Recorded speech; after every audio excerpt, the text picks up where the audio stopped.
అండి, welcome to our channel. వెంటతో సహా పల్లీలను నేను లో ఫ్లేమ్లో పెట్టేసి ఇలా బాగా వేపుకున్నాను అనమాట.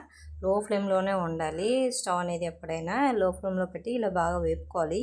తర్వాత అవి ఒక ప్లేట్లోకి తీసుకొని చల్లారనివ్వాలి. తర్వాత అదే కడాయిలో కొంచెం ఎండుమిర్చిను, అలాగే కొంచెం కరివేపాకు, పచ్చిది ఉంటే పచ్చిది, లేదంటే ఎండుదైనా వేయచ్చు.